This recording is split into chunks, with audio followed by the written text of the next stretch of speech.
I'm gonna be in my office. Okay. If you need anything, just text All right. or just say Jason, we'll come down. All right. Well, thank you all for joining us this evening. This is the fifth in a series of presentations that our team has put together with COSNOW, Michigan State University, USDA's Agricultural Research Service, and then our colleagues with United Nations FAO. These presentations have been sponsored by the Ministry of Agriculture in Kazakhstan, the Asian Development Bank, and the European Bank. Today is kind of the wrap up of this entire seminar series. We're going to be trying to put together all the pieces we've talked about over the last 4 presentations, then in one of the ways that we can assess sustainability of use of our rangelands. One of the few quantitative ways of assessing rangelands can be done then looking at hydrologic processes of estimating runoff and soil loss or soil erosion. In order to do that, then it takes a collection of field data that has been measured and climatic data. We utilize those then in a tool, a decision support tool that we call RHEM. That's its acronym. It stands for the Rangeland Hydrology and Erosion Model. So we're going to go through today then on how to utilize that model to make assessments of sustainability. And if it's not in an ideal condition, then what would be some of the benefits if we changed management in reducing runoff and erosion rates and the associated increase then in livestock production that might be accomplished at the same time. You'll also see today in the module B a repeat of what we've seen earlier in how we collect data then to support the use of this tool. Originally, when we designed this lecture series, each one of these lectures was designed to be standalone. So if this was the only thing you saw, you would have the complete tools and skills then to accomplish the goal that was set for this training module. So I'll go fairly quickly through module B on how we collect field data, because we've gone over that the last 2 lectures. And then we'll get into the heart of hydrologic modeling with the emphasis on sustainability for rangelands.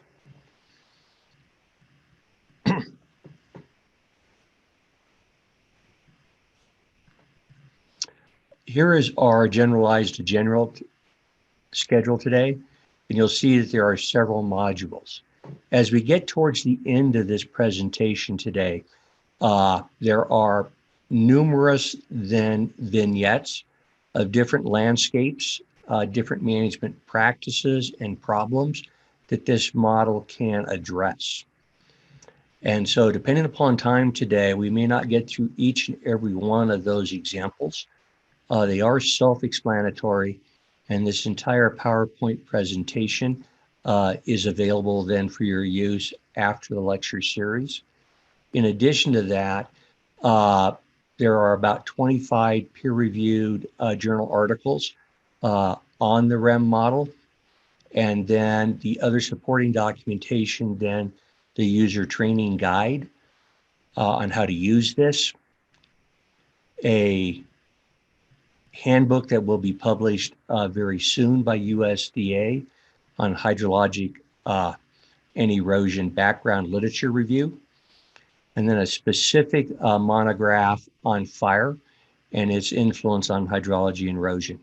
And all of those references, including the video we'll see today, will be available in a folder that GoldNAS can make available to you. So these are the core background documents then for access after this presentation if you want to utilize the RHEM tool. The pictures and the covers of the Rangeland Hydrology user guide up there on the left. I'm just reviewing the final edited version of that handbook, and it's due this week. It will be published by USDA by September. So what you have is a draft available. The next one over, Rangeland Hydrology and Soil Erosion Processes, is the literature review. And it describes hydrologic processes on rangelands and looks at things like fire, grazing, invasive species, and things like that that can alter livestock production capacity and also then have deleterious impacts from soil erosion and runoff. The third one over on the top, then the National Range and Pasture Handbook. This is the current one that's available. It's being rewritten. We've just reviewed the documentation for that. That's going to be called Handbook 645. When that is available, we will forward it to GOLNAS and our partners to include in our reference material. The last one, Ecological Impacts of Fire on Rangelands. That is fully published. It's a very nice literature review of how fire alters hydrologic cycles and therefore productivity and livestock grazing capacity on rangelands. All of these handbooks are derived from experiences here in the United States, but they also reference the worldwide literature. So they are fully applicable to Kazakhstan and all of Central Asia. The Rangeland Hydrology and Erosion Model. We will use the acronym RHEM for the rest of the presentation. RHEM is designed for government agencies, land managers, and conservationists who need sound science-based technology to model, assess, and predict runoff, water quality, and erosion rates on rangelands. This is one of the ways that we can quantitatively evaluate the status of the lands and if it is justified to do conservation or restoration or revegetation on the land.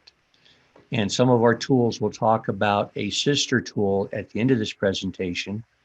It is called AGWA, that's its acronym. It stands for the Watershed Assessment Tool. That is a GIS-based watershed tool. RHEM is nested within that tool, and you can look at where conservation is needed if erosion is occurring, and look at optimal costs and benefits of where you place that conservation practice. And we'll go through that at the end, kind of the culmination of this entire lecture series. RHEM estimates runoff, erosion, and sediment delivery at the spatial scale of an individual hill slope. RHEM is really designed as a core science engine that can be incorporated in other tools, like I just described, the AGWA Kinneros tool for looking at watershed scale. It does have a standalone web-based interface that's free to the public to utilize. You can log in, create a user interface, name, and a password, enter your data, run the model. It'll save your data then and allow you then to do comparisons of alternative scenarios. And we'll go through that today on how to access that tool, save your data sets, then compare them, and decisions you might make then for recommendations of changing the livestock grazing intensity, or if you need something like a gully plug to stop accelerated erosion. From the research perspective, RHEM is a vehicle for incorporating new scientific findings. So as our research team develops new understandings, we then alter the model and take advantage of that. One example of that is originally RHEM was designed to address two conditions: soils that were what we would call natural, undisturbed, and not chemically impacted. And what I mean by that is not saline sodic soils. So your normal soils that where grazing is the dominant use of the land. So no soil disturbance, no fire, because fire can cause hydrophobicity and actually change infiltration properties on the soil surface. As we address those issues of saline sodic soils and fire, then we ended up with some new algorithms. We'll go through those today and change the model and the interface. We are now working on, at a request of a sister agency, the Bureau of Land Management, to look at the disruptions that are caused in natural ecosystems when dirt roads are put in, to then develop oil and gas pads for removal of hydrocarbons. So they want to know what is the disruption that causes on the landscape, what would be the erosion risks on-site and off-site. And so we have new research going on to address those issues of dirt roads and then scraping the land and putting in oil and gas pads. And then when that research is done, we'll incorporate it in and we will have another module then. So it continues to grow as we get more requests to address specific uses of rangelands. RHEM is process-based. It was developed by my agency with a core of about 10 individuals in the United States Department of Agriculture, Agricultural Research Service. Our sister agency that Dr. Ken Spaeth works in, the Natural Resources Conservation Service, also significantly contribute to the development of this tool and actually in data collection with the use of rainfall simulators. We address runoff and erosion on normal soils. We address salinity. We can actually now predict salt loading into rivers, streams, and lakes. It works at the scale of an individual rainfall event. The physical area is a hill slope scale. And one of the new things that we've incorporated in this tool is risk assessment. Historically, use of erosion tools looked at long-term average annual soil loss. And although that is an interesting information piece, it is misleading when you look at rangelands. In many cases, and this will occur in Kazakhstan, where you have arid and semi-arid landscapes, we do not have rainfall-induced soil erosion every year because our rainfall patterns vary from year to year. It is that rainfall event, what we call the 100-year return period event, that causes catastrophic erosion on rangelands. That's where a lot of our gullies are formed, stream channels are blown out. And that damage never goes away. It is left in perpetuity and we have to manage around it. So this tool, RHEM, looks at not only long-term average annual erosion, that's what occurs over like a 30-year time period in average, but it also looks at the risks of that land to accelerated soil erosion at the 2-year, 5, 10, 25, 50, and 100-year return period runoff event. And that allows us then to look at the risk of soil erosion that will be permanent on the site versus geologic erosion rates under historic plant community conditions. The RHEM model is a single event hill slope scale prediction tool, and we do not address other aspects of soil erosion. These include in-stream channel erosion, gully erosion, side bank sloughing, head cutting. This is a warm season model dealing with rainfall, so we don't address right now rain on snow that can cause erosion events and flooding, or seep and return flow induced soil erosion processes of piping and things like that. This model is really designed to look at precipitation in the form of rainfall and its erosive energy.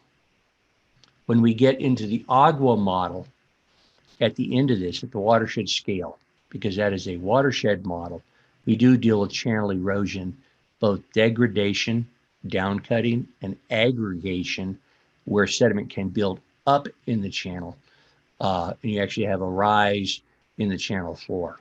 And we'll talk about that when we get to that part at the end of this presentation. RHEM is developed based on a large set of rangeland experimental data. Historically, erosion prediction in the United States and mostly across the world has been a concern on croplands. In a recent international publication that just was released 2 months ago, they looked at erosion prediction models across the world through the international published literature in English. Of all the models that they looked at, the only one that was exclusively developed from rangeland data was the RHEM model. All the other models, the top 25 models, are really developed from cropland data. Now, they have been used on rangelands, but typically that is error prone. And one of the major reasons for that is on rangelands, we have what we call undisturbed soil. We don't plow it, we don't till it, we don't rake it, we don't seed it. We don't add fertilizers to it. And so the structural elements that these other models are looking at, where you have this disturbance to the surface soil, does not occur on rangelands. Most of those original croplands models are based on a baseline of immediately after tillage, the soil is in its most vulnerable state. And then through the planting season, that risk factor changes as the soil reconsolidates through shrink swell processes that occur with rainfall. The plants grow up, roots establish, it becomes less vulnerable to soil erosion. In contrast, on rangelands, the site is usually at its least vulnerable in its historic plant community. Then as disturbance occurs, it gets more erosive. So the curves actually go in opposite directions. And that's why when you take a cropland model and apply it on rangelands, you usually get an indication of erosion, but it's not an accurate prediction. So RHEM was developed then exclusively from data across the Western United States, as you can see in the graphic on the right-hand side of my screen. Different experiments were done using 2 rainfall simulators. The picture on the left is the older style rotating boom Swanson simulator. It rained at 2 rainfall intensities, 2.5 inches per hour and 5 inches per hour. The plots were very large. They were 10 feet wide and 35 feet long.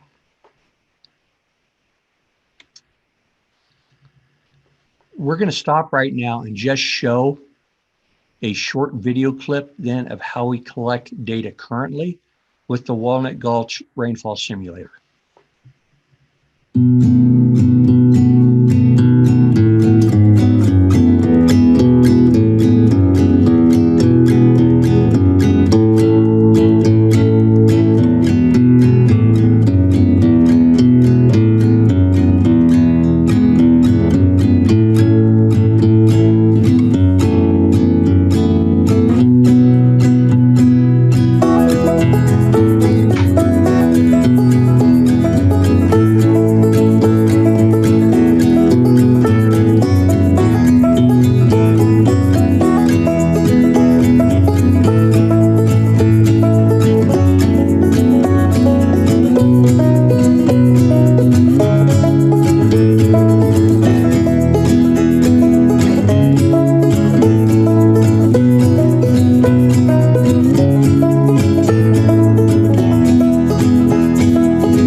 I'm showing you now the evolution of the plot.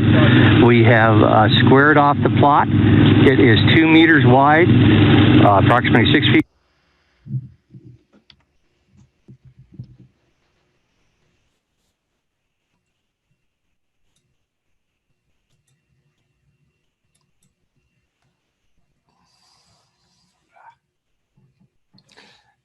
The video actually goes much longer than that. Oops. Let me get back organized here.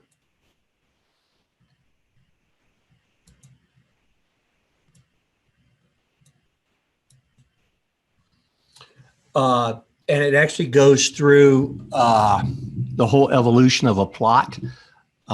That's in black and white from some older videos we had. And then we'll discuss sheet flow, raindrop impact, and how we measure sediment yield. But so that's available for you, and I would encourage you to watch it at a later point in time. But what I really wanted to show you was the rainfall simulator that was utilized in that short video clip. That's called the Walnut Gulch Rainfall Simulator. It is computer driven, so we can dial in a rainfall return rate of anything from approximately 15 millimeters per hour to, let's see, 10 inches, which would be 250 millimeters per hour. At the turn of a switch, we can pre-program the computer then to match historical rainfall events. It runs on a plot that is 2 meters wide and 6 meters long. And we use these large plots then to incorporate the spatial variation that occurs in most rangelands associated with vegetation. So that is on the right-hand side of the screen. The upper one is our brand new Walnut Gulch Rainfall Simulator. We're using that currently now for about the last 15 years. That's been our standard. The one below that is the old Swanson rotating boom, and we use that from the early 70s through the mid 90s. You can see in that bottom picture then that green dye, that's a fluorescein dye. It's a non-toxic dye that stains the water that bright green. We put that on some of our experiments, and you can track then how vegetation mounds has altered the flow into concentrated areas.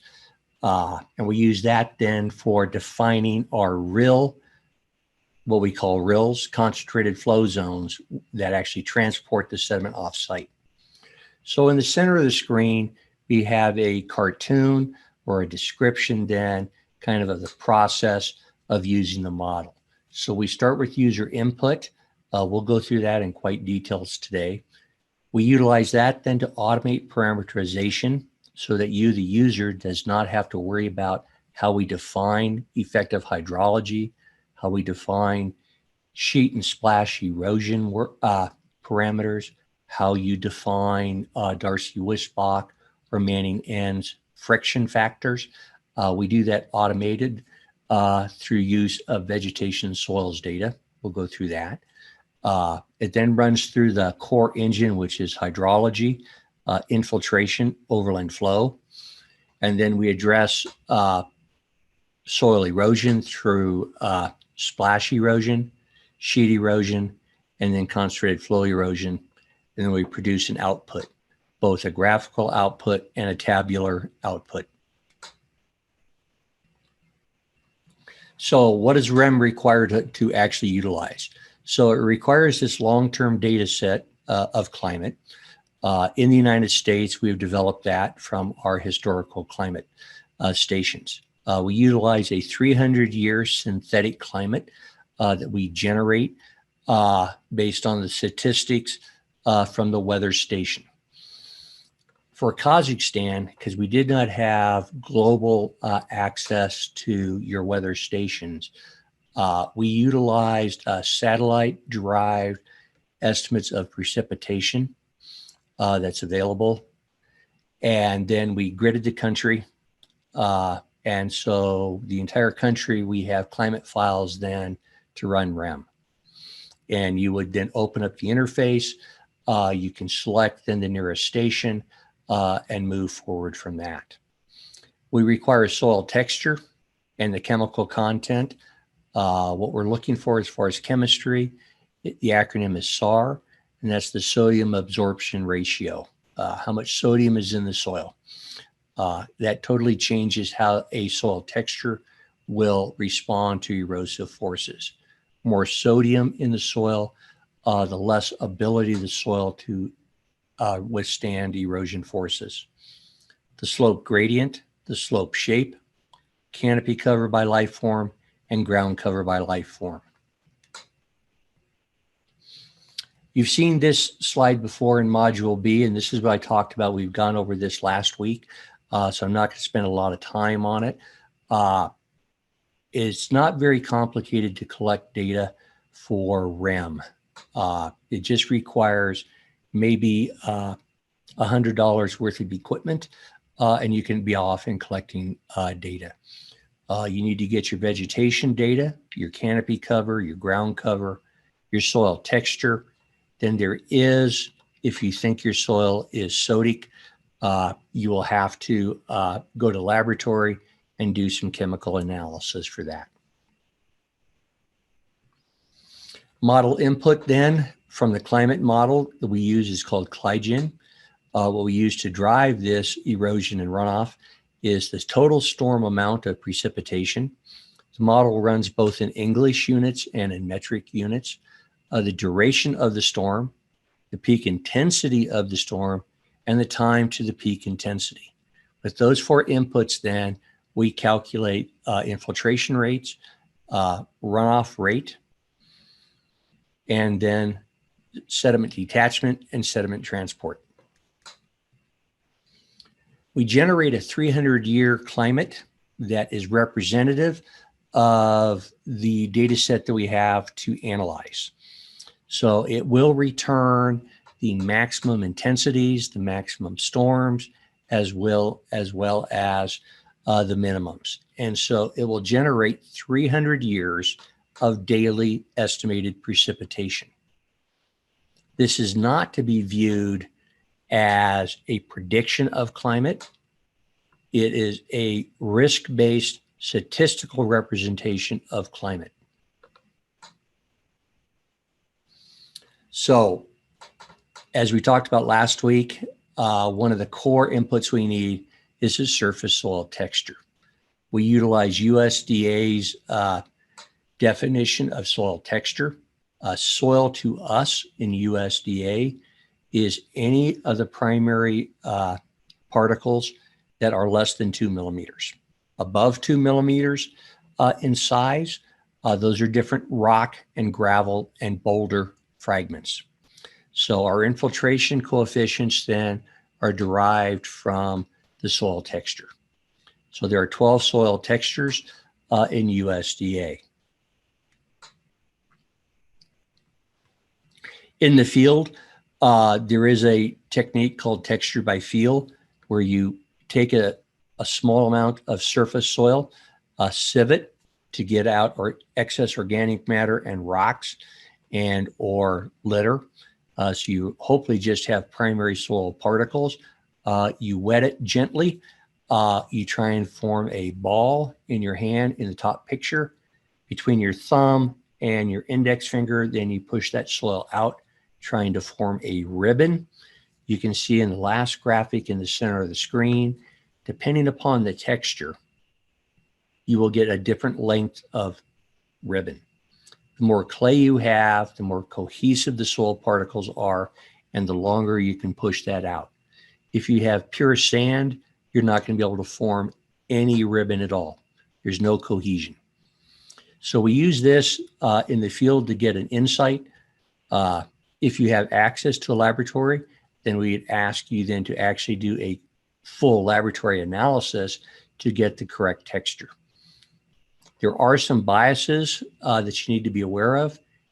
If you have calcium carbonate in your soil, This occurs more in our desert soils. They form small aggregates, and those will actually bias your results from a soil texture standpoint by feel. You'll think the soil is grittier and sandier than it is. Our soil texture analysis, when we bring it into the laboratory, is we would use a dilute hydrochloric acid in a warm water bath to dissolve that out. We would also dissolve out the humus and the organic matter out of the soil, so we only have the primary sand, silt, and clay particles. So just be aware if you're in the field and you have high organic soils with high humus, or you're in desert soils that have calcium carbonate precipitates, you may get a slightly off texture. So just be aware of that. The next input then is very simple, and that's the slope shape and slope steepness. So we use percent slope, which is defined as rise over run. We use 4 different shape configurations in the model: a linear or uniform slope, convex, concave, and complex or S-shaped curves. So you just select one of those. Our default in the model interface is 50 meters in length for slope length. We then go through determining canopy cover. We use a line point intercept methodology. You stretch a tape out. We use every 2 meters. We drop a pin vertically down, record the first hit for canopy cover, and then we record the ground cover by different classes. Not going to spend a lot of time on this because we've gone over this last week. So one thing now, we still record our cover by lifeform class, but the RHEM model then does not recognize all the lifeform classes that can occur. So we aggregate then our trees, our woody shrubs, if you have agaves and cacti, into what we call the woody category. So all of those in RHEM, we would put in the woody category.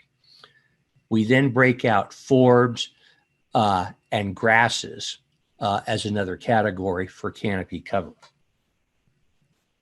In grasses, we break those down into different types of grasses. So on foliar canopy cover, it's the first hit. Whatever type of the plant you hit, you call the life form, you quit. You lower the pin all the way to the soil surface and see what occurs there. You don't always have a foliar hit, but you'll always have a ground cover hit, whether it's bare soil or one of the other classes. So we break our grasses then into 3 life form classes because of the way they influence runoff and erosion processes. So the first one is our bunch grasses, and most of what we've seen in the Akmola oblast are bunch grasses. Your stipas and your festucas typically are bunch grass, round, circular plants that grow. The next category are sod grasses. These are, you might consider that like lawn grass or grass that you might have on a golf course.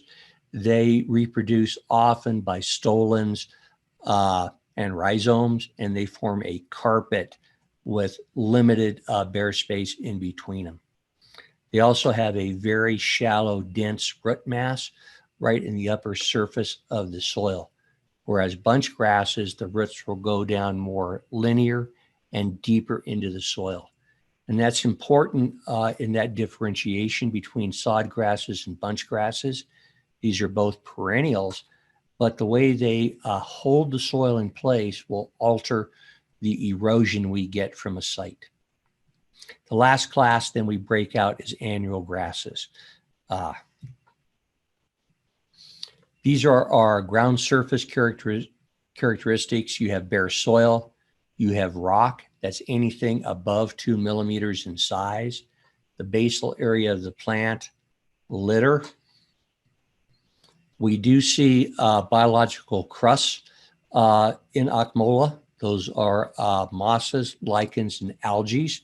And then you have litter. And litter can be animal feces, but it also is broken sticks from a tree or grass culms that are broken off and are on the direct soil surface. You have to be able to recognize that it is of plant origin or an animal feces for it to be litter. If it's just brown, broken, or black particles of organic matter and you cannot determine what the source is, we call that bare soil. We're not going to go through this in detail as we've done it before. These are the rules that we use to collect canopy data. This is how we set up our transects. We've gone over this in detail. These are our data forms then, specifically for RHEM, where you have, you fill out this data sheet. If you do this in the field, you have every piece of information you need to run the model when you leave the site. We're going to get now into the actual water erosion processes. So RHEM deals with 3 of the classic erosion processes: raindrop splash. That's the kinetic energy from the raindrop coming down, hitting the soil surface at 9.8 meters per second. And then depending upon what is on the soil surface, it can explode and move that soil particle and make it available for transport by surface water. The second form then of erosion that we're dealing with is what we call sheet flow. That's relatively rare, and it doesn't last long on most rangeland sites. That's where the water is spread out more or less uniformly in depth over the surface area and flowing as a uniform mass down the hill slope. That doesn't usually occur very often in rangelands because you have a lot of vegetation. You may have animal mounds and holes that then will direct and alter the vegetation. So usually within 2 or 3 meters down the slope, the water will start to concentrate in what we call concentrated flow, where it is accelerated. And that is where then, if you get certain velocities, that concentrated flow will turn into a rill, which is a term that we use to describe active erosion within that small micro channel. That rill, if it continues to grow in depth and width, will become a gully. We're going to go quickly through then kind of the foundations of the model. We use the concept of a single overland flow plane to describe getting water off the hill slope. The driving equations we use are based on the Kinross 2 model. KE is the effective hydraulic term. F sub T in the second equation below it, that's the Darcy-Weisbach friction factor. KSS is the sheet and splash term for erodibility. Here we describe the actual equation as we utilize in the model for effective hydraulic conductivity. And you can see in the exponent then in the beta value, RES stands for litter, and BAS stands for the basal cover. That's why we take these measurements in the field. If you look at Darcy-Weisbach friction factor, the way we estimate that, it's again a function of litter, basal area, and cryptogamic crusts, and then slope steepness. If you look at the effective hydraulic conductivity term, we have a general equation, and then it is modified by the soil texture based on basal cover and litter cover. And this graphic then shows the different coefficients that are utilized to estimate infiltration through the effective hydraulic conductivity term. Why we collect data by lifeform class then, we found that that was a good surrogate then for breaking KE further then, because different vegetation types have different rooting structures A lot of shrubs will form a coppice dune where they're higher in elevation than the surrounding soil. And that's because of deflation from historical erosion, but also wind erosion then blows sediment. It's trapped in that shrub. And so you get these micro mounds. So we break those out. We break out our sod grasses, our bunch grasses, and our forb communities based on our understanding of root mass and root distribution. So this is why we go over and collect the data the way we do. We use it in the model this way. All of these things are automated in the interface for parameterization based on input data that you provide.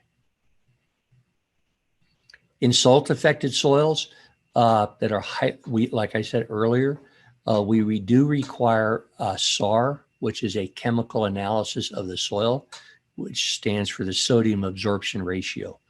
As you can see in the graphic below, there is a relationship then between soil loss off the site and total dissolved solids that you would have in the runoff water. So if you're interested then in water quality, you can now with the RHEM model get not only sediment that is being transported, you can also get an estimate of water quality in total dissolved salts that's coming off the site. This is just another graphics then showing some of the details that we've added in to deal with saline sodic soils. These are most often here in the United States in our desert soils. Here is why we deal with ground cover again, is we have this bifurcated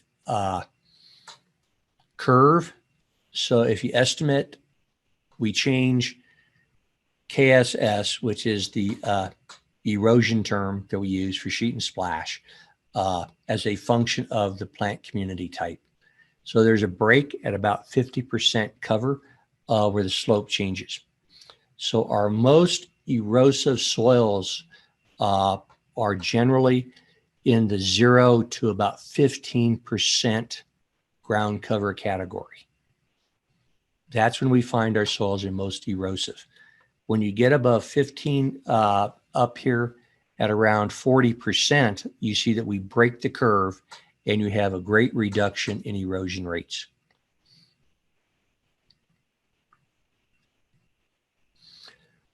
Okay, now we're going to move on to actually using the model. So we've described what it does in a general sense. We've described the data that it requires to actually use the model, and we've shown you the driving equations in the model and why we collect data the way we do. So this would be the home page. If you go to the top in blue, you'll see the actual address for the model. It's available to the public around the world for free. All of the tools and the research that we do in USDA with Michigan State University are free tools to the public to utilize. So you'd get to the RHEM homepage. At the bottom then, I show two of the foundation citations on the release of the model in 2011. That was the original release of the model. 2017, we updated it to version 2. And then in 2019, we upgraded the model again to deal with the salinity, sodicity problems that we were just discussing. So the next screen after you've logged in and is this. You enter your name, whatever name you want, and you create a password and an email address.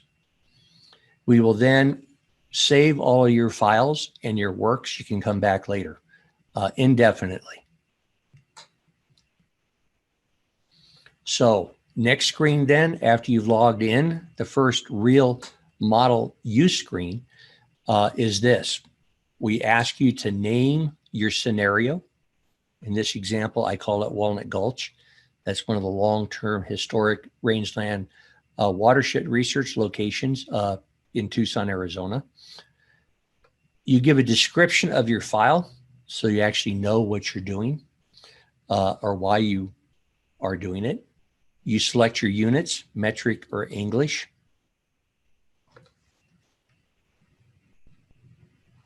You then go on to number 2. You select your climate station. Now this is set up for the United States right now on the user interface. If you want to utilize it in Kazakhstan, then please contact me afterwards and we can show you then how to access the Kazakhstani data sets that we have gridded for the entire country. We're still in the process of putting the international data into the model in a global map where you could identify the weather station by country, in your case by oblast, and then by the nearest grid point. Ultimately, the model then will have a GIS format in it where you can drag a mouse across your screen, stop, hit the mouse button. It will then, in the area you're interested in, and it'll pull in the nearest weather station that we have or gridded climate that we've modeled. Right now, again, it's set up for the United States. So if you want to use it in Kazakhstan or some other country, you'll have to contact me or one of our other colleagues in Tucson, and we'll work you through accessing those data files. Next one then is you enter your soil textural class in one of the 12 texture. So if you hit there where the red arrow is, all 12 textures are available. You select the one you want. It then asks, is this a saline soil? It's optional. If you think the soil is saline and you have SAR available, then you enter that SAR.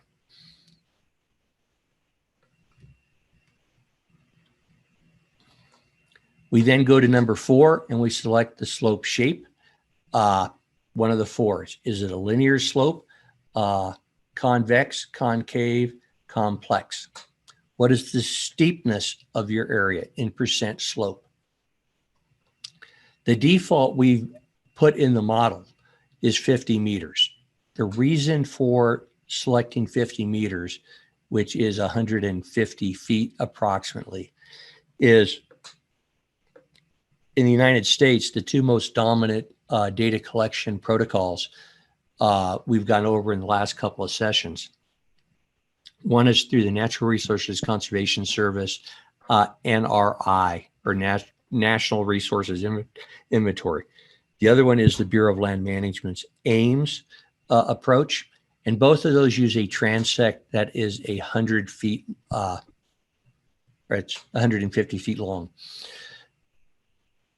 And it is very difficult for a lot of their staff members to understand what is slope length.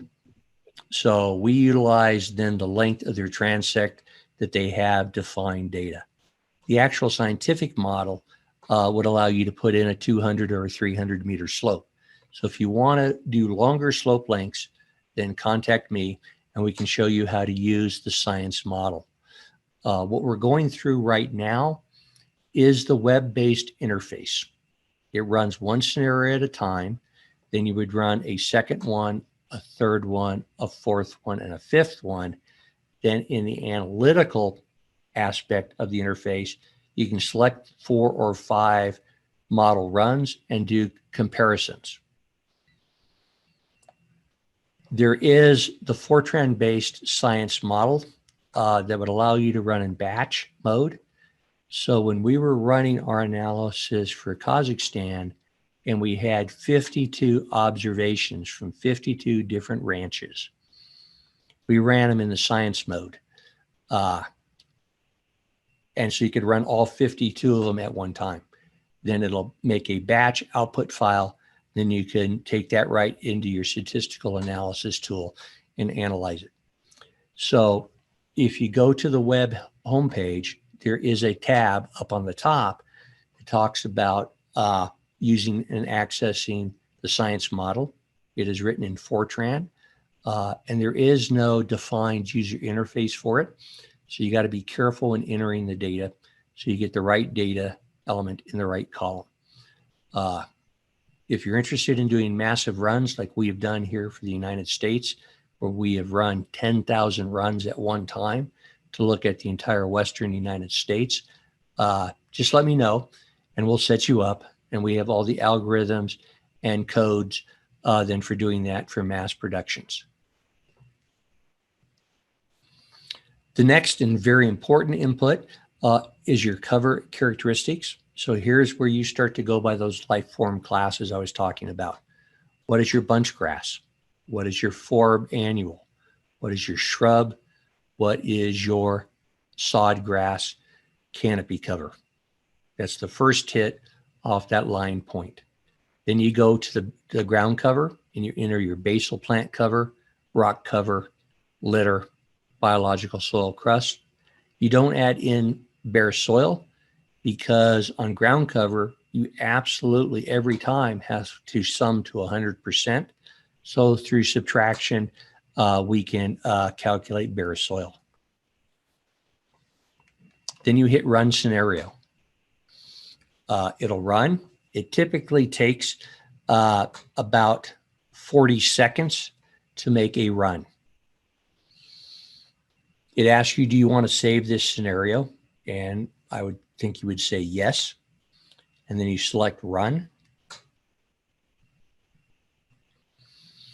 There is an option then to modify the driving equations. So if you don't want to use the default parameterization that we have generated, you can go into the science model then and change your CHES-AC, which is a hydraulic roughness term. You can change directly change your KE, your infiltration term. You can change your splash and sheet erosion term and override those if you have experimentation and data sets to do that. And that's through the science model. It comes back then with a screen like this. Results are immediately available to view online or download. It gives you a quick screen that shows you what your input data is, so you can verify what you actually thought you typed in. Did you type it in correctly? And here is then the start of the tabular data. We give you the long-term average annual that the model utilized for precipitation, the long-term average for runoff, sediment yield, and soil loss. The difference you will see between sediment yield and soil loss is based on this. If you have a linear slope down the hill slope, if that's what you chose, you will see that sediment yield and soil loss are identical. And that is because we do not calculate deposition along the hill slope on a linear hill slope. We assume that all sediment then that is entrained in the runoff water actually moves off the site because there's no opportunity for deposition. Now, if you use one of the other shapes, like an S-shaped curve, then when you get to that lower part of the curve, you're going to have a change in slope. That change in slope reduces the velocity and you can have deposition. So your sediment yield should be lower than your soil loss. So the soil loss is the detachment of particles and movement across the soil surface.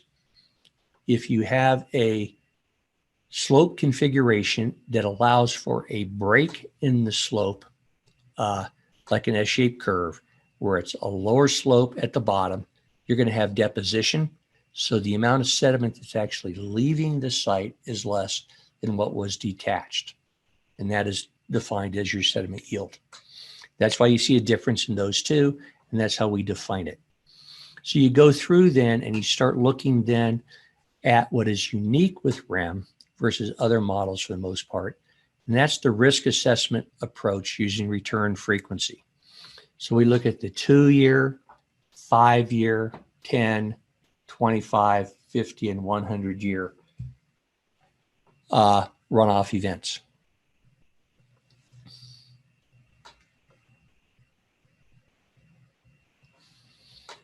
Now we're going to go back and you're going to look at the average annuals is available to you. So we break it out here. In this case, if you had selected the option for a saline sodic soils, you will now get a new output called salt load in kilograms per hectare per year. You will only see that if you selected that the soil was saline, sodic, and you put in a SAR value. You can export the data then in a comma delimited CBS format that's standardized, and then import it and analyze it in other programs or do your own graphics if you don't like the graphics that we have defined as defaults.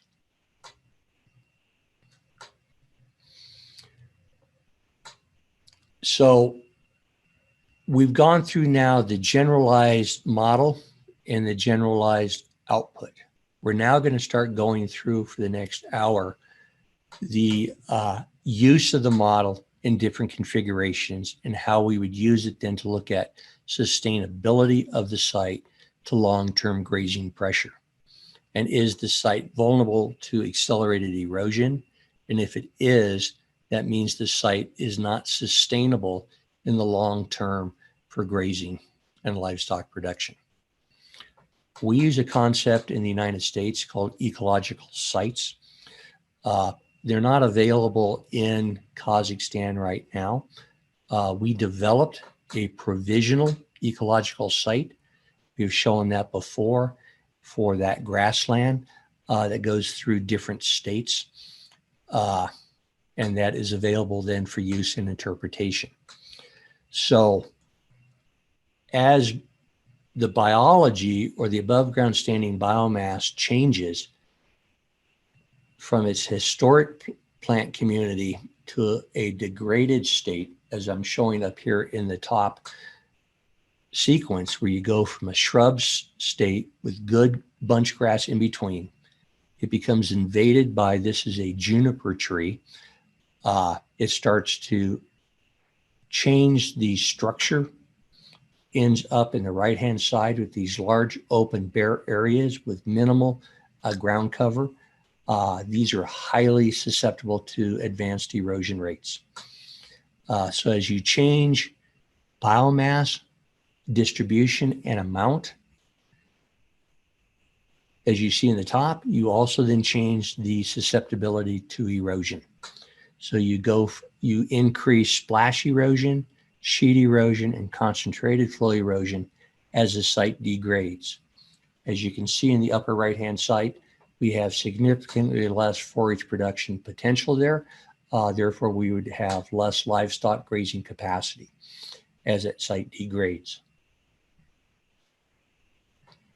The example we're going to use right now is from southern Arizona, one of our semi-arid rangeland sites where we developed the Walnut Gulch simulator. We have historical erosion data going back over 60 years. It is an upland soil, as it says, and the precip is about 300 to 400 millimeters per year. Here is its description of the historic plant community in different states it will go through with degradation. The picture on the right is kind of the desired plant community historically. These are rare now. We have often abused these landscapes and overgrazed them significantly. When you overgraze these plant communities, then you end up going through a couple of different states. We do have exotic perennial grasses that have been accidentally introduced that can take over and replace the native grasses. They are not as desirable from a forage standpoint due to palatability. You then, if you continue to overgraze, you end up in the shrub invaded site, the lower left-hand picture. If you continue to overgraze, over time, you end up in this eroded state where the top A and B horizon has been removed from the site. And what you have on the soil surface then is a petrocalcic, which is a chemically formed hardened soil surface, very low infiltration rates, very high runoff rates, and then erosion accelerates. You get then downstream channel and gully erosion. The bottom right-hand side, grazing capacity there is near zero. These are shrubs, creosote. They're not palatable. There's essentially no grasses and forbs in the interspaces, and the site has no value for livestock production. So we're going to compare those 4 different sites to look at its erosion rates. So this table then shows the input values. One of the things that's interesting then to look at is the last entry on the bottom then. So in the baseline historic site, we had 70% ground cover. In the highly eroded site, we only have 25% ground cover. And that's why we have such accelerated erosion rates. We ran each of those scenarios and we have selected them for evaluation. This one up there on top, it'll tell you which site you're looking at. This is the Walnut Gulch eroded site. This is the shrub invaded site, so you can look at each one individually. This is the exotic grass site.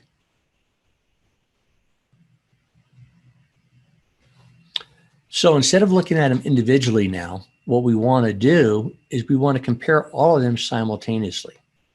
So we go through and it says manage your user scenarios, and you can review old files and modify them.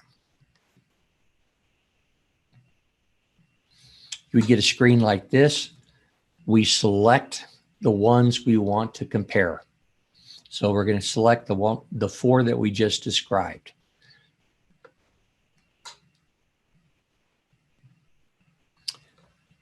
Then the model returns the results for you and allows you to compare them side by side. So if we look at then these across here on the far right-hand side, you've got Walnut Gulch in light blue. So that is our baseline. And then you've got the 3 different altered plant communities. And you can look through then, and this tells you what the differences are in the plant community for input. And now you start the next scrolling down on the interface, you would then be able to get the information. You'll see that precipitation is identical because we use the same climate file for all 4 scenarios to evaluate. But when you look at runoff, you see that there's a dramatic difference in runoff. The Walnut Gulch historic plant community on the far right-hand side has the least amount of runoff. The Walnut Gulch highly eroded site with just shrubs has the most runoff. Then you get into the shrub sites, a little bit less runoff, and the exotic grass site still has more runoff than the baseline community, but less runoff than the shrub-dominated sites.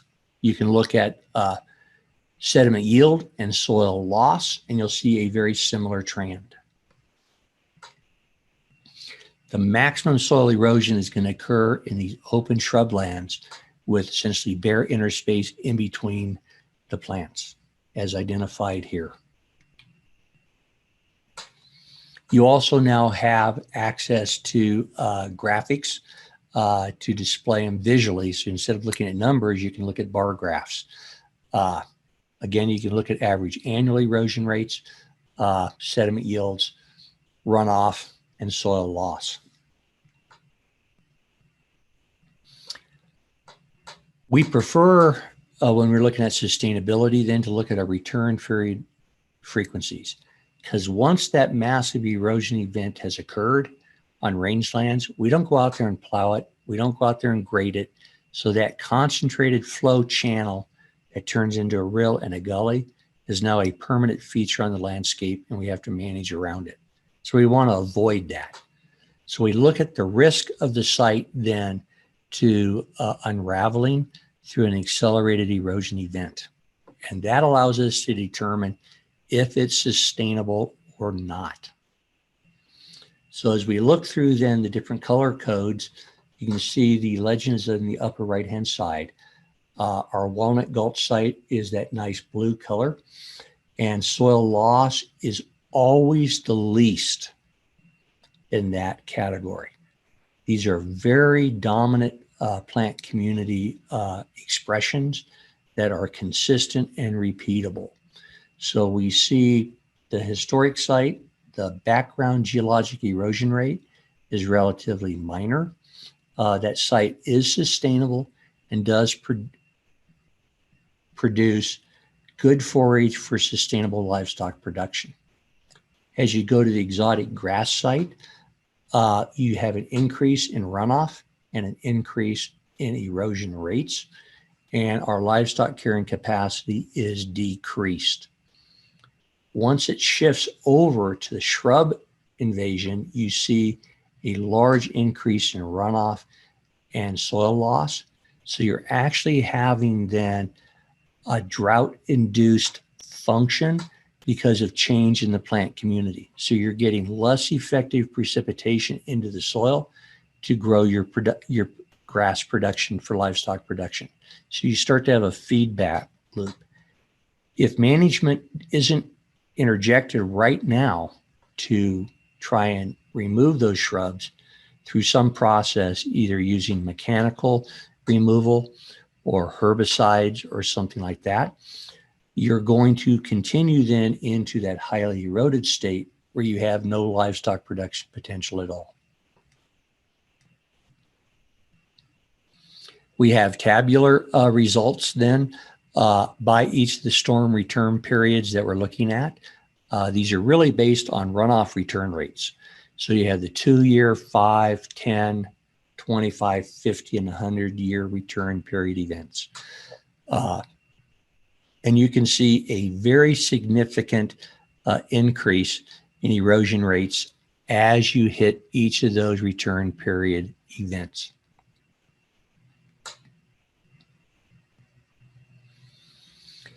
So as I've been describing, and this is based on data that was done down there in the Walnut Gulch Experimental Watershed that we utilized to configure the model on. These are from rainfall simulation rates using that Walnut Gulch simulator. You can see in the upper right-hand side the measured differences in soil loss that is related to the changes in the plant community types. So this is what we observed in the field, and the model is correctly reflecting these differences in erosion rates.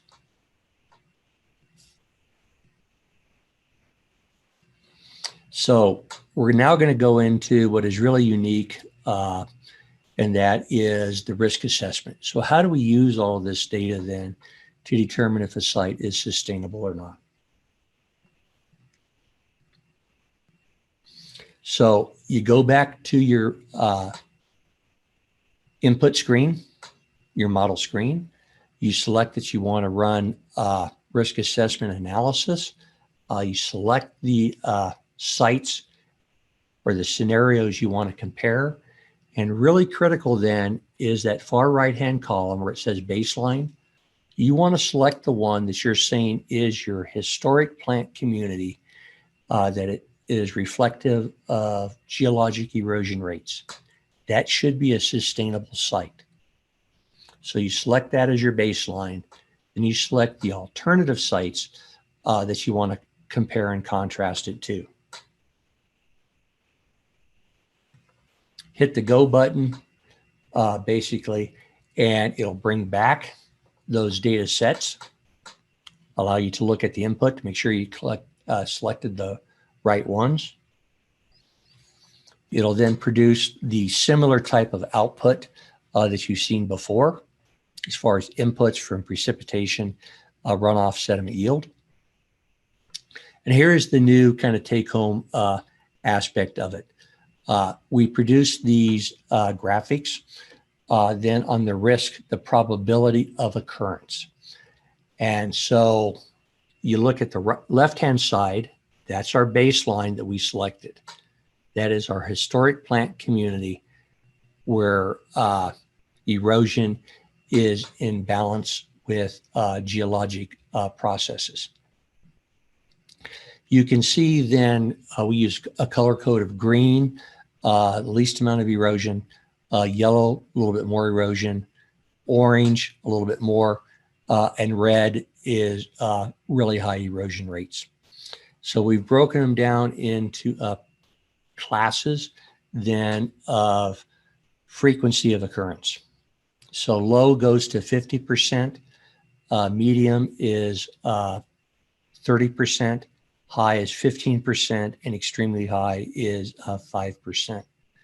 So when you look at the eroded site on the far right-hand side, you can see that it has extremely high erosion rates. They are very frequent, and that's what the red shows you. So we actually break this down then further. You can look at return periods in a graphic this way, showing you the differences. So you can see that the Walnut Gulch baseline scenario basically is flatlined. Once you get above 20% or 20-year return period, there really is no more increase in erosion rates for this site. But if you look at the highly erosive site, you can see it has a differential curve where it continues to erode as that return period increases. There is just no vegetation there to hold that site in place. We give you then analysis tables in the different return period years, the baseline, so 2, 5, 10, up to 100 years. When you look over then in scenarios, it shows you how often that's going to occur. So when you get to the shrub invaded site and the highly eroded site, you see the table all has ones. That means every single year you're going to have a high erosion event that is above the baseline conditions for the 100-year return period storm. So if you look at the baseline, that bottom value, 100, so that's the return period for 100-year. You see the sediment yield for it, soil loss. When you compare that to the exotic grass, once every 10 years, if I round up the 9.7, you're going to have the equivalent erosion and runoff event, 1 in 10 years, that took 100 years in a probability sense to occur from a baseline. So that site is not stable. It is not going to be there in perpetuity. That level of erosion rate is going to mean that you're going to lose your surface soil and it's going to start to unravel. And in the long term, you'll lose your productivity that we require then to feed our livestock. These are different tables, different ways of looking at the same data, basically.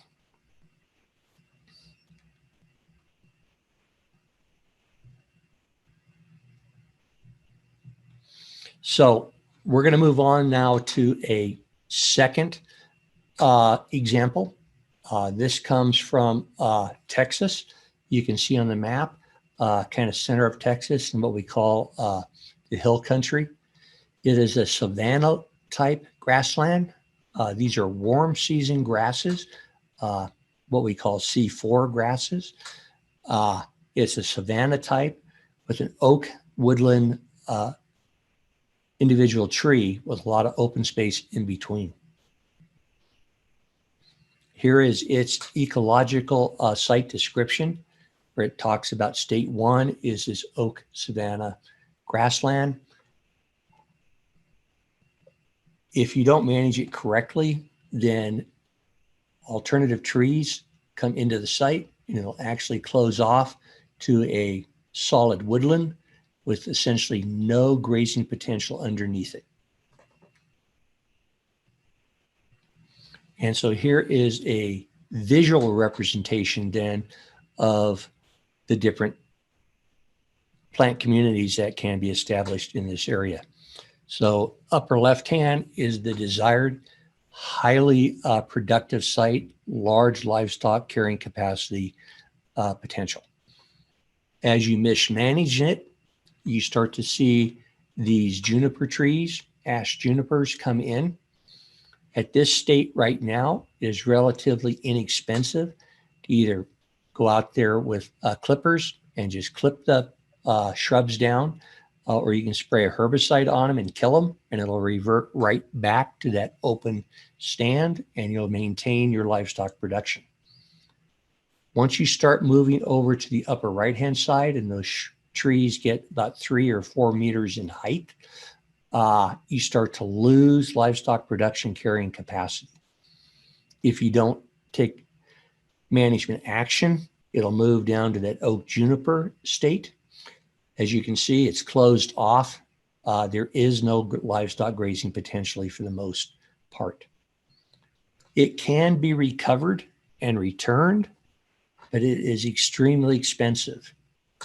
At the worst state down there in the lower right-hand side, we have to bring in bulldozers and chainsaws, cut the trees down, move them with bulldozers, then bring in reseeding operations with rangeland drills and tractors, and you can potentially restore it back to the grassland state. But it is extremely expensive to do that, to return.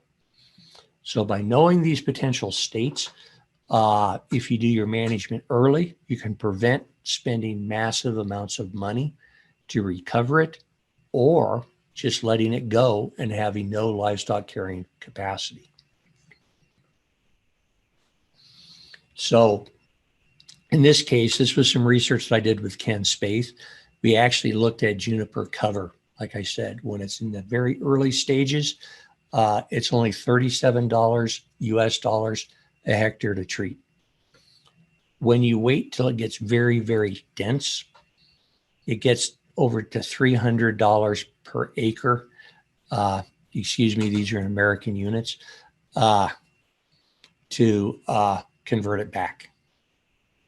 So extremely expensive and often beyond the capabilities of that producer to do. In the worst case, it can get up to almost $1,000 a hectare US dollars when you include technical assistance and bring in all the mechanical apparatus that is necessary to get it backwards to full grazing potential. You also are going to have to rest the land for maybe 2 to 3 years to allow then that grassland vegetation to reestablish. So not only do you have the cost for restoration involved, but then you have the cost of what do you do with your livestock for 2 to 3 years? Where do they graze? You have to find alternative land. That means you may be paying someone to rent their land. Now we can document this in our hydrologic model. We can look at these different scenarios like we did it for Walnut Gulch. We can look at the baseline scenario and then each of these different states, early, mid, and late shrub invasion. We run the scenario just like we did before. We now start looking at our graphical output. What was the rainfall? That's going to be common across all of them because we're using the same climate file. But you start to look at sediment yield and you see radical differences.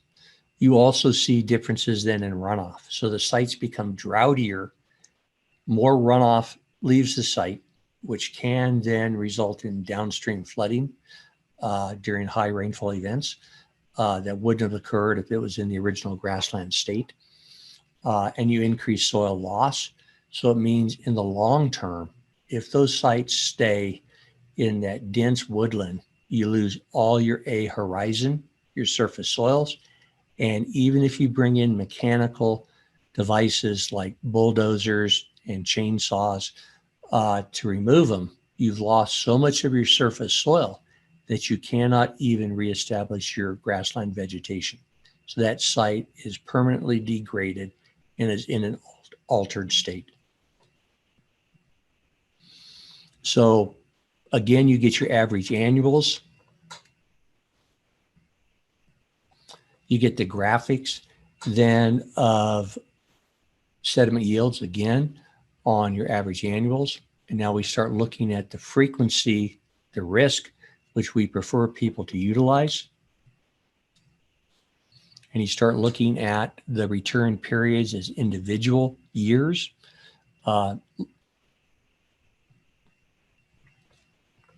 So that was a woodland site.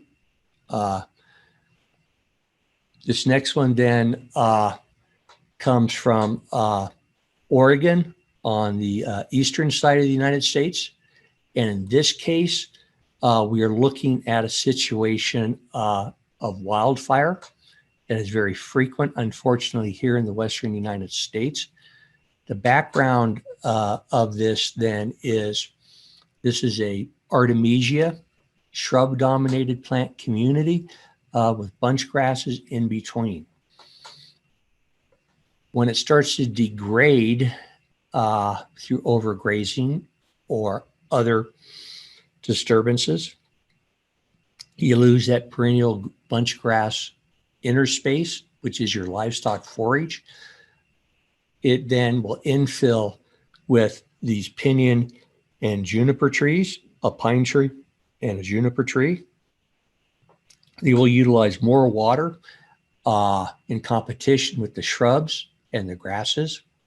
You will start to see an opening of the plant community, a death of your shrubs and your desired perennial grasses. That perennial grass, once it's gone, that bare soil then is filled in with an exotic invasive annual grass. We call it cheatgrass. Its scientific name is Bromus tectorum. And that does come from Central Asia. And we have seen it as a native plant in Kazakhstan. So we again have developed a pictorial description of that degradation process and the plant communities that can be stabilized within it. If we look at pictures, which are easier for you all probably to understand, we start at A, which is the desired historical plant community, and you end up in D, where you have that large bare ground. It infills with this cheatgrass, which then is highly flammable, will carry the fire through the interspaces. It can provide what we call ladder fuel, so that fuel then will run right up to the base of these trees. The flames from the grasses then get up into the trees, into the canopy, and then with our high winds we get during our wildfire season, then you have a crown fire that is uncontrollable and burns across the landscape. In 2018, in Nevada, where I live, we had a catastrophic wildfire that was started by lightning strikes in plant communities that were very similar to this. At the end, when the fire was finally put out, it burned 450,000 hectares. So these are things that we very much worry about because we cannot control and put these fires out when they get started. They are just too dangerous, moving too fast. So we try and avoid those at all possible. We look at the input then for the different scenarios that we're going to look at.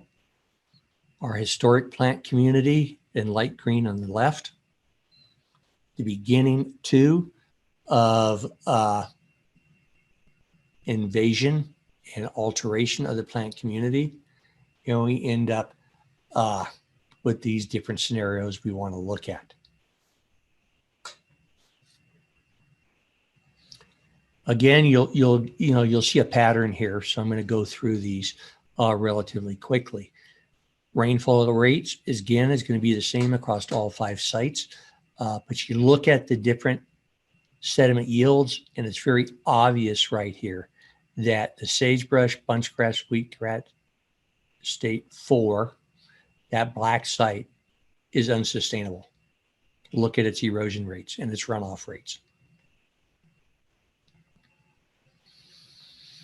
And you start looking at return period frequencies, and you start to see that black one, that highly disturbed state, even at the 2-year rainfall event, you're having erosion. You're not having erosion from the other sites. It is eroding essentially every time it rains. We have erosion potential, which means we lose our soil, we lose our water, we have no forage production. Therefore, no livestock can be grazing the area in a sustainable manner or an economically valuable way. Again, you can go through then the different return period storm events, compare and contrast, then to validate why you want to make changes to that site. And you look at the risk potential again. So it's these risk graphics that I really like. I find the most valuable when I'm talking to either a producer or if I was managing the land, what you want to avoid and why. So that scenario 3, very, very high erosion rates. And we do not know how to recover that site right now. We are unable to successfully remove cheatgrass from the site. So when it gets into this state and it's dominated after a wildfire by cheatgrass, we are pretty much stuck right now with that site. Now we can graze cheatgrass, but it is an annual forage. It's green for about 6 weeks out of the year. So you've really lost long-term grazing during your entire grazing season. So significant implications into livestock production.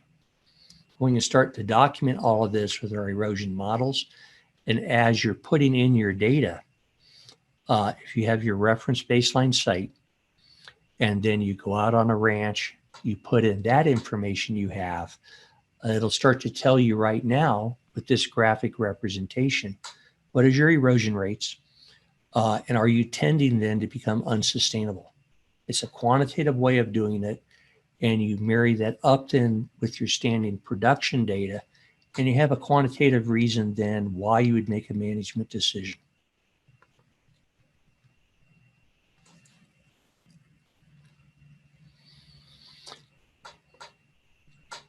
Excuse me a second, I need to take a drink of water.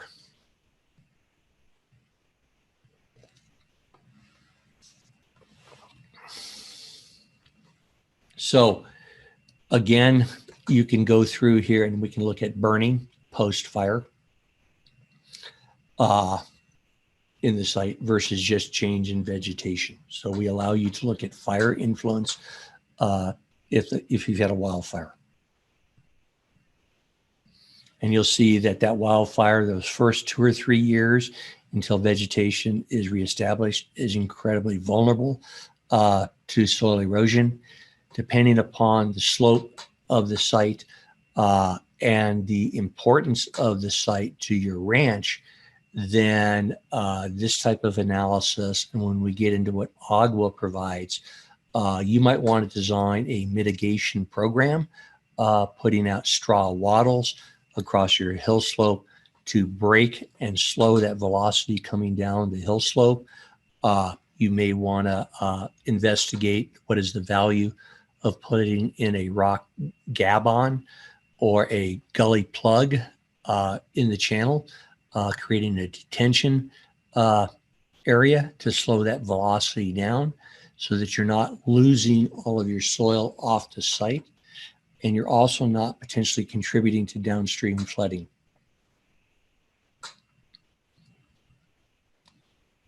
So we'll go through this one relatively quickly then and move on. Again, as I said, this one, scenario 1, is 1 year post-fire, that second bar.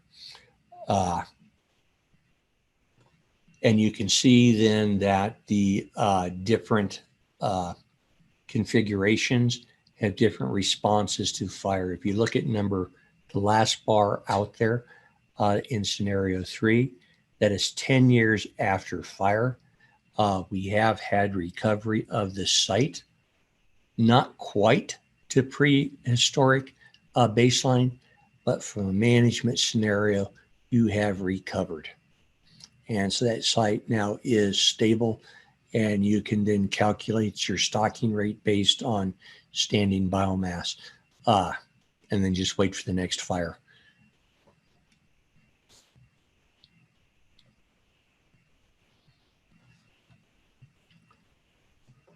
We have utilized RHEM then for national assessments across the entire nation.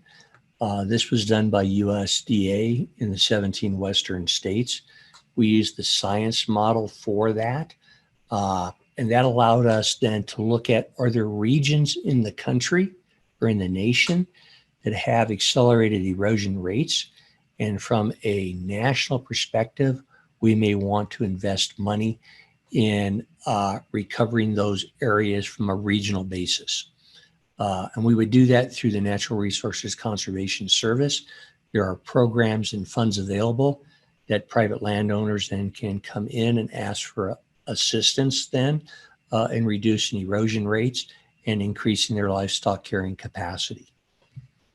And so this was done for policy analysis, and the model works very nicely for that. And we use the science engine to do that in a batch mode, so we can run. Right now we're doing a new national assessment, and we have 20,000 data points for the Western United States to reanalyze and look at 10 years later from our first national assessment and have policies and programs made a difference. So this is just some quick background then on land distribution on non-federal grazing lands, on where they're distributed. So you see where if you know where Nevada is, that's kind of that left-hand side of the screen, that California is the large state, then right inside from California, moving east, is Nevada. It is dominated by federally owned lands. There are very limited amount of private held ranches. You can see that down that one corridor, that's the Humboldt River. So it was historically a perennial stream with good livestock production potential. And so that's where the ranches were established historically. As you move over towards Texas, if you know where Texas is, that's kind of in the center, in the bottom, the lowest heavily orange dotted. That is heavily dominated by private lands. Well, so this just gives us a distribution of grazing lands by land ownership class. What we looked at then was this national run of over 10,000 data sets. And we start to see some generalized statistics when we look at return periods. So 62% of soil loss comes from only 20% of the land. So we have these hot spots that are generating the majority of erosion. So from a national perspective, instead of offering a program that is equally open to everybody, if you're looking at return on investment to reduce erosion rates and increase your livestock production, you want to go to those areas that are the worst actors. So we start looking at the 50-year return period event, and we see that only 20% of the land is contributing over 50% of the soil loss from a national perspective in the 17 western states. Again, this is just a representation from Nevada for one specific area, showing the distribution of erosion as you look at the different storm frequencies. So we pulled this out of our national assessment, and you see that this site in its existing configuration of vegetation, that 100-year storm produced 150 times more soil loss than the 1-year storm. It is in a critical, vulnerable state. And here would be an area that if you invested in conservation practices, you'd get a huge return on investment. You would prevent these catastrophic erosion events that would lose its long-term sustainability, and you would increase its livestock carrying capacity. So we mapped it by return period event, just showing you where maximum erosion occurs. And you start to see then these red hotspot areas. So there are unique areas that have high susceptibility to erosion. It's a combination of the soil, the slopes, and then how the land has been managed in its vegetation community.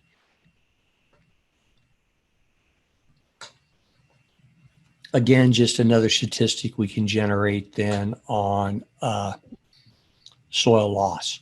So in this recommendation that we produced for our U.S. Congress, we recommended sites that had soil loss at the 10-year storm above baseline erosion rates were sites that would benefit from conservation practices.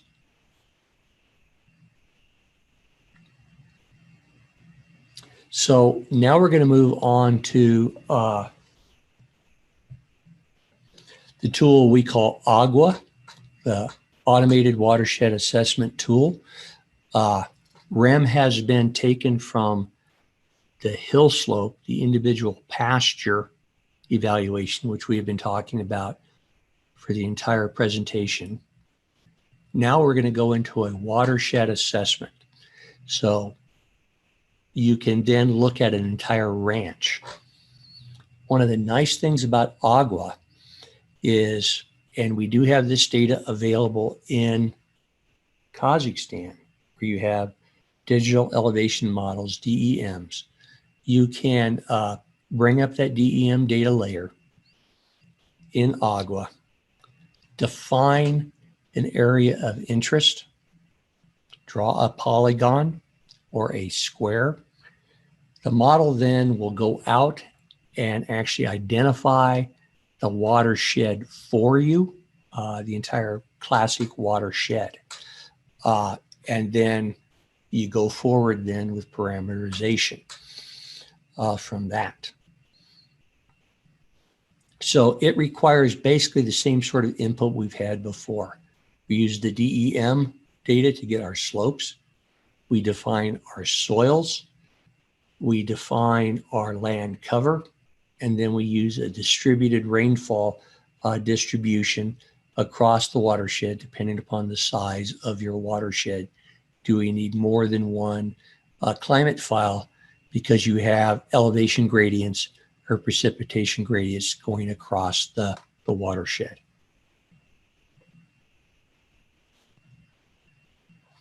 So as I described, again, this is from Walnut Gulch Experimental Watershed. We brought in our Landsat imagery that Dr. Chi described the other day. We broke it down into different plant communities. We assigned cover classes then, as you would do in RHEM, from the satellite imagery based on some ground truth data. This is a small micro watershed that is actually has a flume at the outlet with sediment monitoring devices. It has a rainfall precipitation gauge in the watershed. So we actually had historic data. And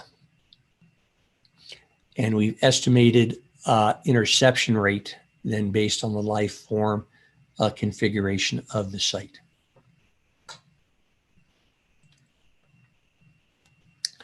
here we contrasted then two different scenarios. The historic grassland, which you can see is the low green area, almost minimal peak flow. If you contrast that to that creosote shrub-dominated site, you see very high rapid runoff rate, which also equates then to very high erosion rates. This is a watershed evaluation of the first example I gave you, where we had that contrast between historically it was a grassland, desert grassland. Now it's a highly eroded shrub site. Agua then is set up then to give you visual representation in color ramping of runoff based on peak flow, as you can see in the lower graphic. It also then allows you to represent sediment yield. And you see in these areas, there are very specific regions in this watershed that are producing the most sediment and the most runoff. The darker that blue line is, the wider it is, the more sediment yield is coming out of that stream reach. You can see that if you look at the hill slopes, as it gets bright red, that area is an area of concern. So this allows you then to dial in, if this was your ranch, where your problems are occurring and where it'd be most cost effective then to change your management so that you reduce this erosion rates and you increase your livestock carrying capacity. It's a very quantitative way of doing it. We find it very useful. So again, you can look at peak sediment discharge here. In this representation, we have it in black and red, showing you areas of concern.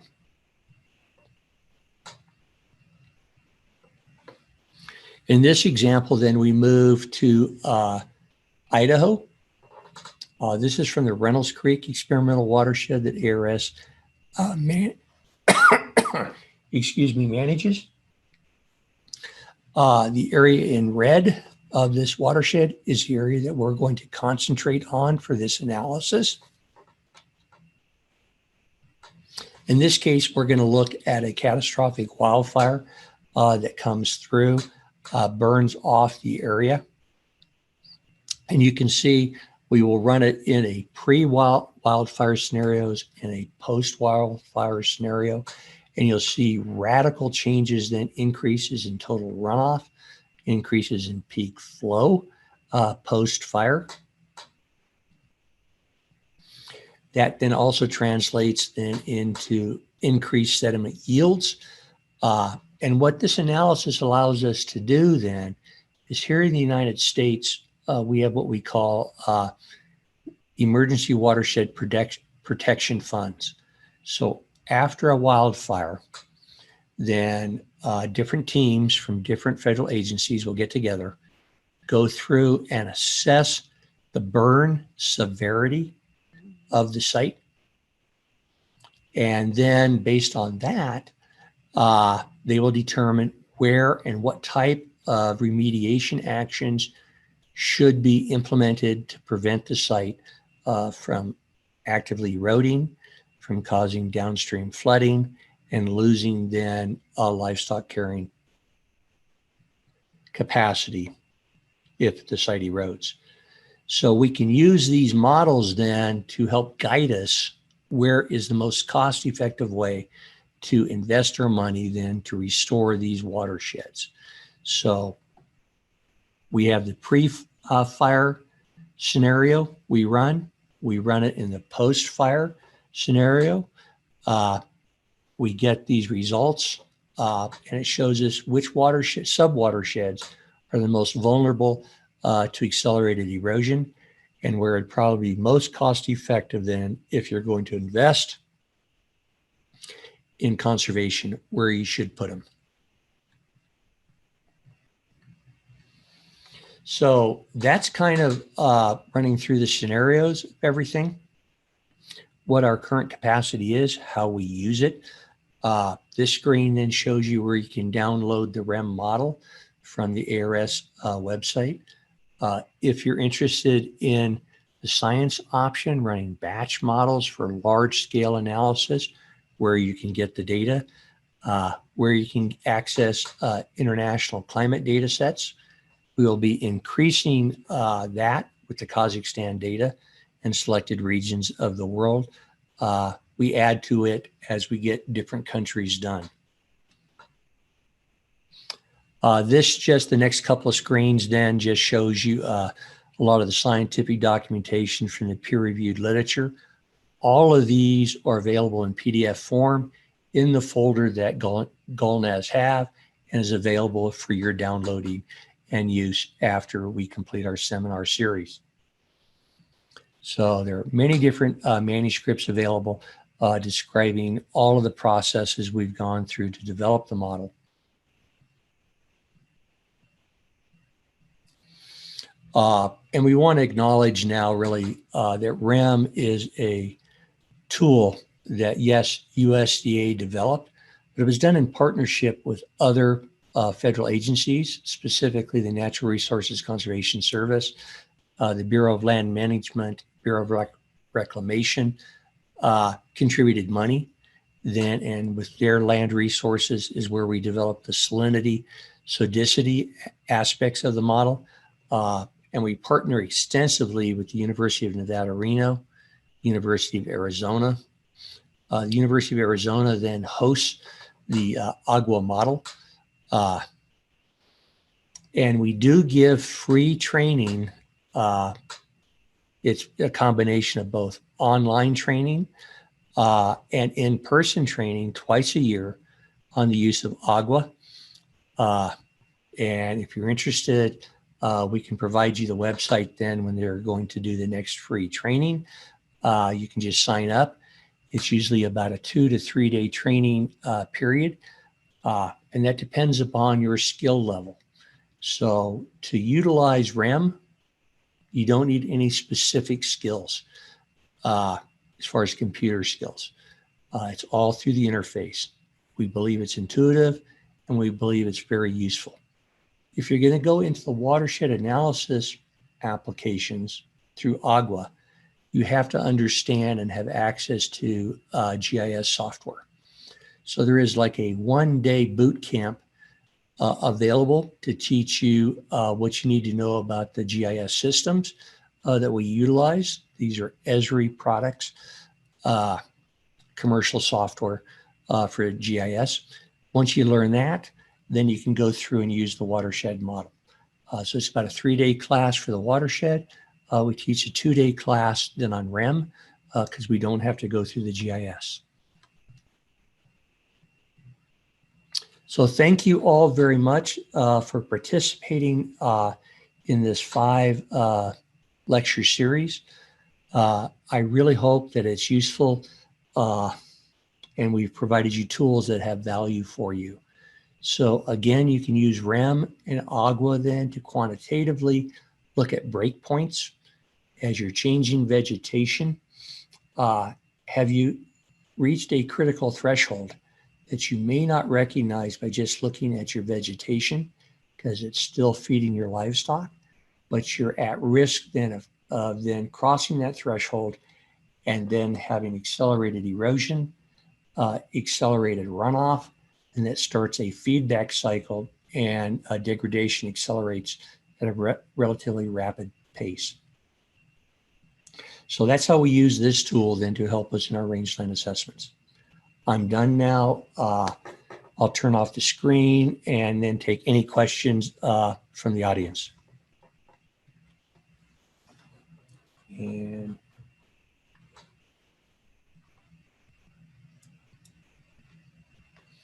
so Golnaz, I think you said Hans wanted to say a few concluding remarks.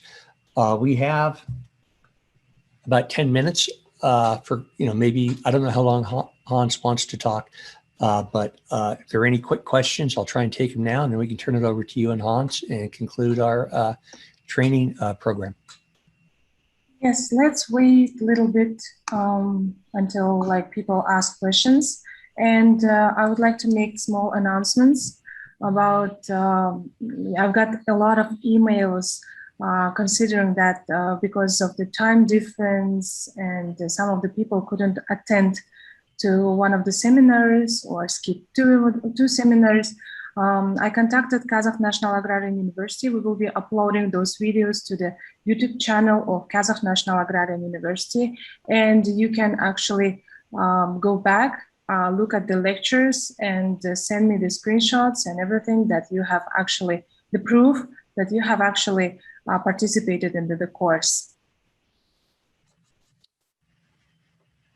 Yeah, Golnaz, I believe everything was recorded, so I'm not sure if I'm the best speaker in the world, but hopefully they'll have, you know, what we went through today, including questions. So when they do it later, hopefully it's self-explanatory. Yes, and also I will prepare the folders with all this recorded materials, and we will publish it on the Ministry of Agriculture website as well as the website of Kazakh National Agrarian University, and we will provide all the links to you with all the supplementary materials that you have provided to all the groups that actually participated in this seminar series. Can I ask, Gulnaz, are you able to provide us the link? Because I think in ADB, we have the Agriculture, Food Security, Rural Development group, thematic group, and we would like to upload the material into there as well. I think that would be, we would like to house a copy of this, you know, really treasure trove, valuable set of lectures, if that's okay.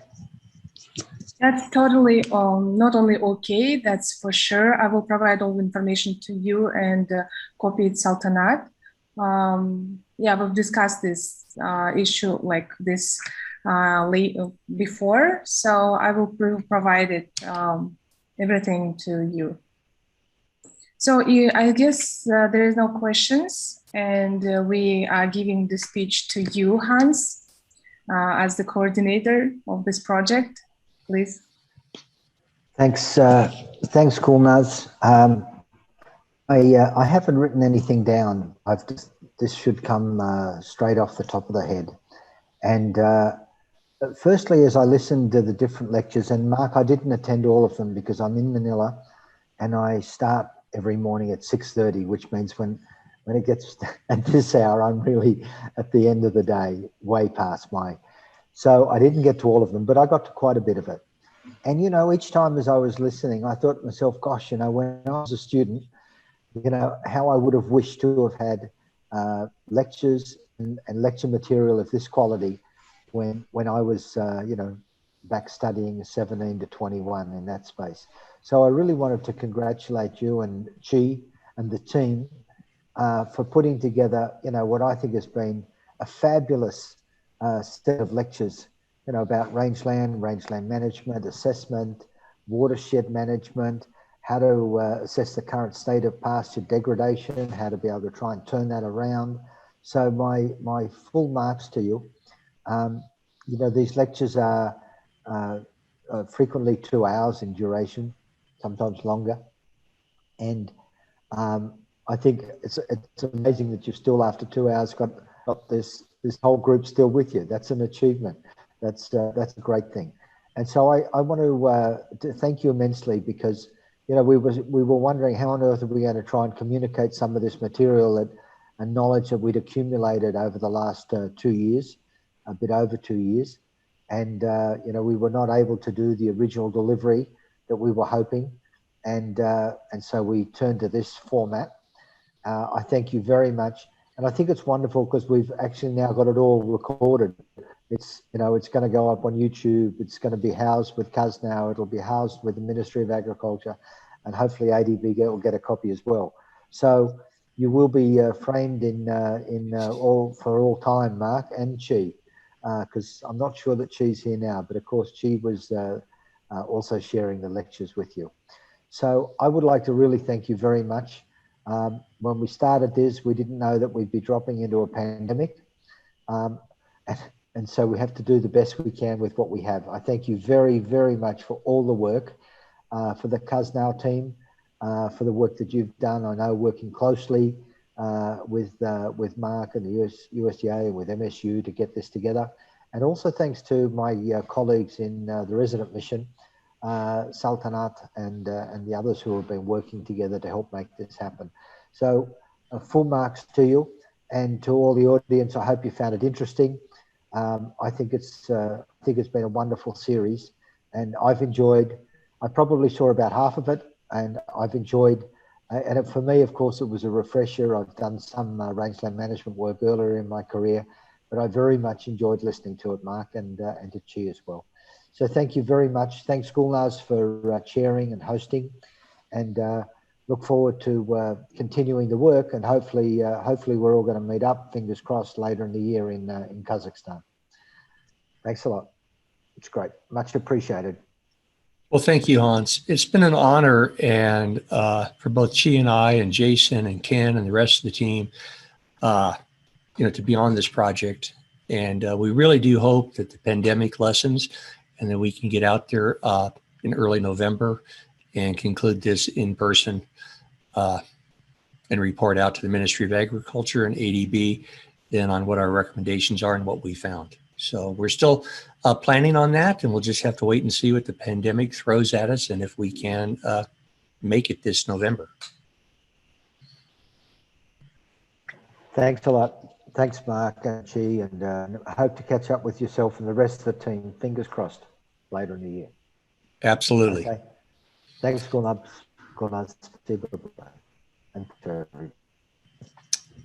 Any other activities? Выразить благодарность ректору Казахского национального аграрного исследовательского университета за содействие в организации семинаров.